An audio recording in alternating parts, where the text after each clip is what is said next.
Hello दोस्तों, welcome to my channel civil concept. दोस्तों आज की वीडियो में मैं आपके साथ डिस्कस करने वाला हूँ civil engineer interview. Civil engineer का इंटरव्यू कैसे होता है, कैसे क्वेश्चन पूछे जाते हैं, सारी डिटेल दोस्तों आज की वीडियो में मैं आपके साथ डिस्कस करने वाला हूँ।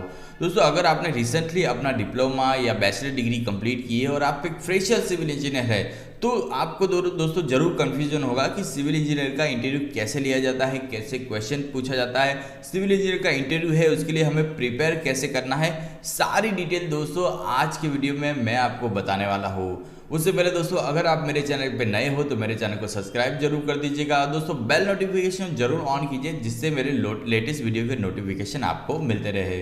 तो चलिए स्टार्ट करते हैं।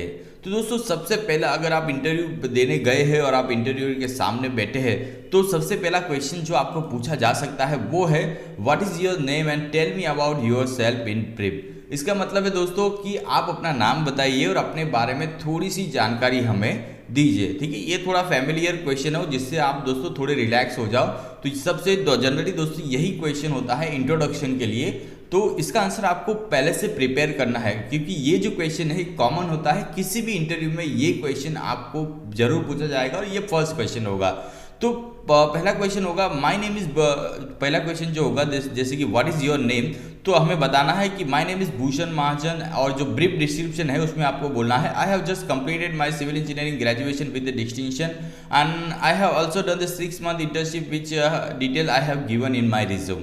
इसका मतलब दोस्तों मेरा नाम भूषण महाजन है, राइट। आपका नाम आपको बोलना है और मैंने रिसेंटली मेरा जो ग्रेजुएशन है अपना कंप्लीट किया है डिस्टिंक्शन के साथ, और इसके साथ अगर आपने कुछ इंटर्नशिप वगैरह की है तो उसकी डिटेल आपको बतानी चाहिए। जैसे मैंने यहाँ पे बताई है कि मैंने 6 महीने की इंटर्नशिप मतलब ट्रेनिंग ली हुई है।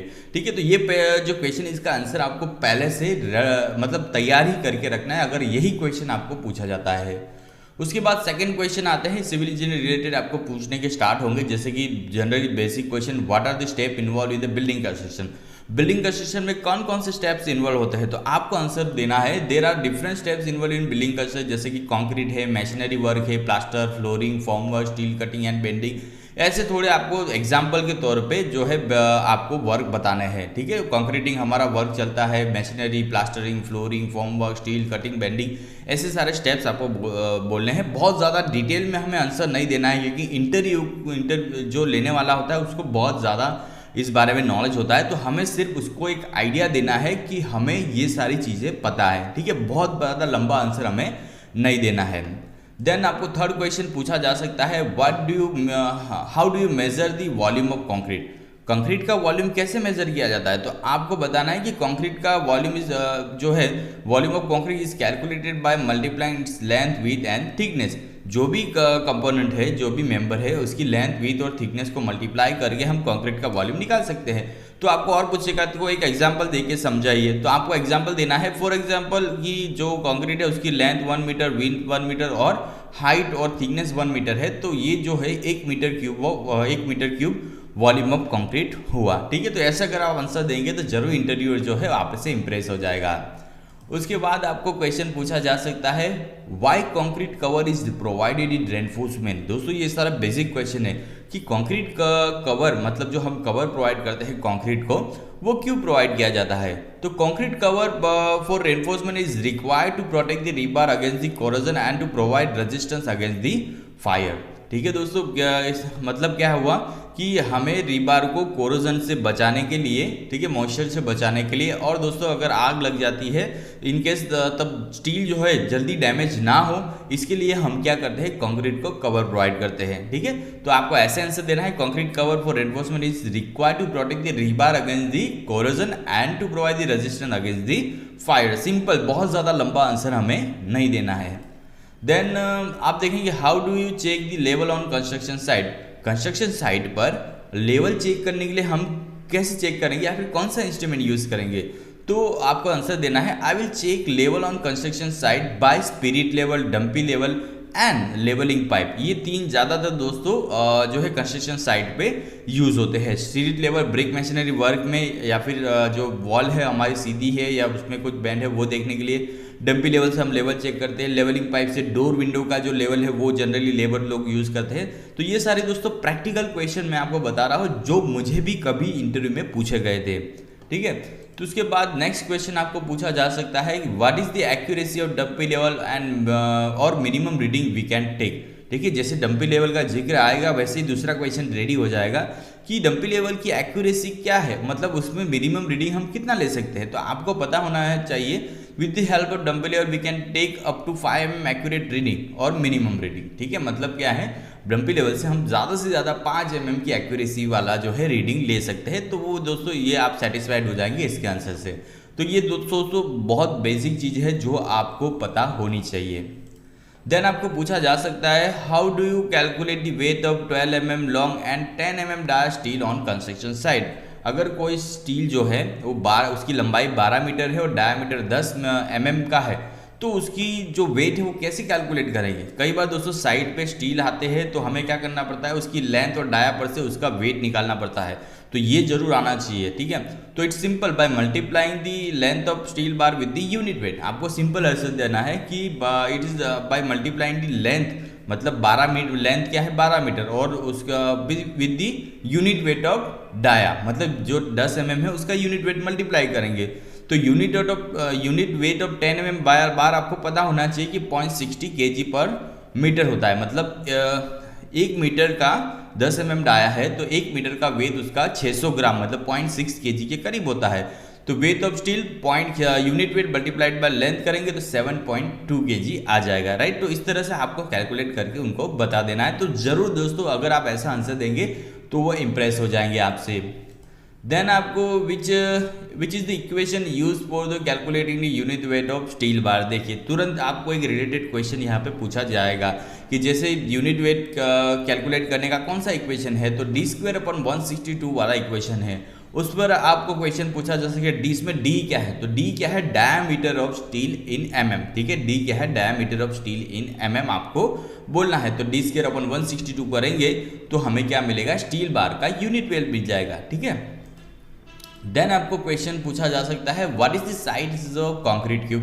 कंस्ट्रक्शन साइट पे जब भी कंक्रीट वर्क होता है तब कंक्रीट क्यूब दोस्तों भरने पड़ते हैं, क्योंकि उसकी क्वालिटी चेक करने के लिए, उसकी स्ट्रेंथ चेक करने के लिए। ठीक है, तो उसकी कंक्रीट क्यूब की साइज क्या होती है, तो आपको बताना है 15 centimetre bye 15 centimetre bye 15 centimetre का कंक्रीट क्यूब हम जनरली स्टैंडर्ड है IS के हिसाब से। ठीक है, then what do you do if concrete cube fails in 28 days compressive strength। जैसे दोस्तों कंक्रीट क्यूब का टेस्ट मतलब जिक्र आया, वैसे एक और क्वेश्चन रेडी हो गया कि कंक्रीट क्यूब का अगर फेल हो जाए 28 दिन की कॉम्प्रेसिव स्ट्रेंथ में, 28 दिन की जो कॉम्प्रेसिव टेस्टिंग मशीन में हम क्यूब टेस्ट करते हैं, अगर उसमें वो फेल हो जाए तो क्या करना होगा। तो हमें आंसर ऐसे देना है कि if the concrete cube fails in strength test I will conduct the core cutter test on concrete. ठीक है, तो अगर कंक्रीट क्यूब टेस्ट फेल हो जाता है, मतलब उसकी स्ट्रेंथ कम आती है, तो हम क्या करेंगे, जहाँ पे हमने कंक्रीट यूज़ किया है वो वाला, उसमें जाके हम कोर निकालेंगे, उसको कोर कटर टेस्ट बोलते हैं। कोर कटर टेस्ट करके उसको टेस्ट करेंगे।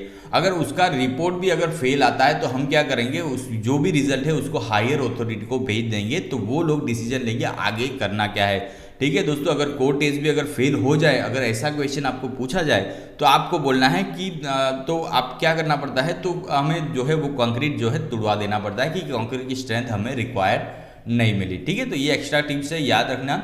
उसके बाद what is the expire date of cement. Cement की एक्सपायर डेट क्या है, तो जनरली दोस्तों सीमेंट की जो एक्सपायर डेट है वो 3 महीने के बाद 3 महीने होती है, मतलब जब उसका मैन्युफैक्चरिंग डेट से 3 महीने बाद सीमेंट जनरली एक्सपायर हो जाता है। Then what is BBS। BBS क्या है, जनरली दोस्तों ये अब साइड पे ज़्यादा यूज़ होता है। तो BBS का फुल फॉर्म दोस्तों बार बेंडिंग शेड्यूल, और it is prepare to know the steel cutting bending detail and to know the quality of steel required. ठीक है, BBS के अंदर क्या होता है, स्टील की कटिंग लेंथ होती है, स्टील का वेट होता है, स्टील का शेप कैसा है, सारी डिटेल दोस्तों BBS के अंदर होती है। तो बार बेंडिंग शेड्यूल साइट के ऊपर बहुत ज़्यादा इंपॉर्टेंट है। तो अगर इसका आप अच्छे से आंसर दोगे तो जरूर आपको सिलेक्ट हो जाओगे। देन दोस्तों लास्ट क्वेश्चन है what are the instrument use for concrete vibration. Site पर जो है कंक्रीट वाइब्रेशन के लिए क्या यूज़ किया जाता है, या फिर कंक्रीट कॉम्पैक्शन के लिए क्या यूज़ किया जाता है। तो नीडल वाइब्रेटर जनरली दोस्तों साइट पे यूज किया जाता है, स्लैब में या कॉलम बीम में, और दोस्तों रोड के केस में सरफेस वाइब्रेटर यहाँ पे यूज़ किया जाता है। तो ये आप इससे से आंसर दे पाओगे। और दोस्तों what do you do if the concrete becomes too hard before placing, do you add extra water. दोस्तों एक ट्रिकी क्वेश्चन है थोड़ा, कि अगर कंक्रीट हम जहाँ पे फील कर रहे हैं वहाँ रखने से पहले अगर वो हार्ड हो जाए, ठीक है, कंक्रीट जल्दी से हार्ड हो जाए यहाँ पे स्ट्रेंथ गेन करने, तो हमें क्या करना होगा। तो ये पूछ रहे हैं कि do you add extra water, अगर कंक्रीट हार्ड बन गया तो हम उसे लूज करने के लिए एक्स्ट्रा पानी डालेंगे, नहीं, तो आपको जवाब देना है no. Extra water change this water cement ratio and which lead to reduce the strength of concrete. दोस्तों अगर कंक्रीट एक बार बन जाए उसके बाद अगर हम उसमें एक्स्ट्रा पानी डालेंगे तो उसका वाटर सीमेंट रेशियो चेंज हो जाएगा, वाटर सीमेंट रेशियो बढ़ जाएगा, जिससे कंक्रीट का ग्रेड चेंज हो जाएगा, कंक्रीट की स्ट्रेंथ कम हो जाएगी, ठीक है। तो इस तरह से आपको आंसर देना है। So adding admixture and remix it is better option. तो उसका ऑप्शन क्या है, तो हम क्या करेंगे उसमें एडमिक्सचर डालेंगे, जो दोस्तों उसका जो वर्केबिलिटी है वो बढ़ा देती है, ठीक है। तो पानी हमें नहीं डालना है, हमें एडमिक्सचर डालना है और इसको रीमिक्स करना है, क्योंकि वो हार्ड हो गया तो उसे लूज करने के लिए। देन आपको जो क्वेश्चन पूछा जाएगा, what if the concrete has too high slump और कंक्रीट विद एसेस वाटर।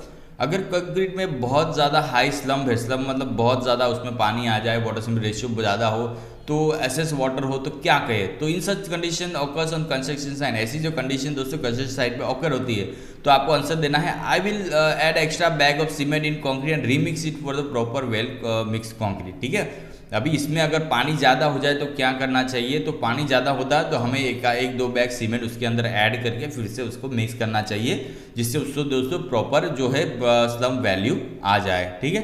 तो इस तरह से दोस्तों हमें जो है इंटरव्यू के क्वेश्चन देने हैं।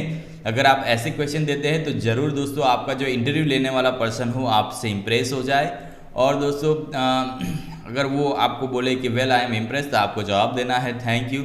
और उससे भी दोस्तों ज़्यादा डिटेल आपको मेरी जो वेबसाइट है सिविल इंजीनियरिंग civconcept.com, वहाँ पे जाके मिलेंगी। बहुत सारे सिविल इंजीनियरिंग रिलेटेड मैंने वहाँ पे आर्टिकल्स लिखे हैं, वहाँ पे जाके आपको सारी detail civil engineer related practical knowledge जो है वो आपको मिल जाएगा। तो दोस्तों अगर आपको ये मेरा वीडियो अच्छा लगा तो ज़रूर सब्सक्राइब कीजिए मेरा चैनल सिवी कॉन्सेप्ट।